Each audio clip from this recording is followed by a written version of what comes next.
From VOA Learning English, this is the Education Report. Burma, also known as Myanmar, is one of the poorest countries in the world. The United Nations says people there earn an average of $460 a year. For more than 20 years, the military ruled the country, leading to international economic sanctions. The country now has an elected government, and international aid has begun to arrive.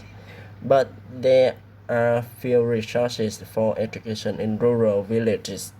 Both Cowell and a group called Build a School in Burma are trying to change that. There years ago, he was a financial advisor to several foreign governments. He and a friend traveled in northwestern Burma and found that many villages had no schools. Bob Cowell returned to his home in California. Back home, he learned that the cost of building a primary school in Burma was just $15,000, $20,000. So he showed his interest in a financial consulting company that he had started 20 years ago. 20 years earlier, and returned to Burma.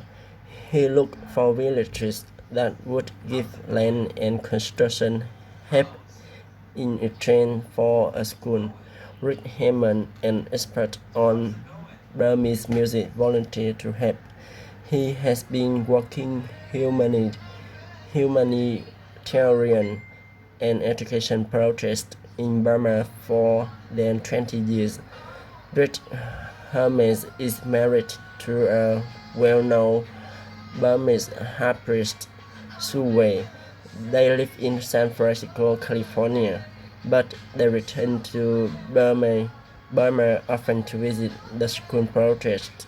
Su Wei says the children are excited to learn to read and write, and she says the parents are happy that their children can get an education without having to leave their village. Build a School in Burma has built 2 schools, and a third one is almost complete. In June, construction or renovation began on 2 more. Bob Cowell is applying for grants and asking for donations so he can build more schools. For VOA Learning English,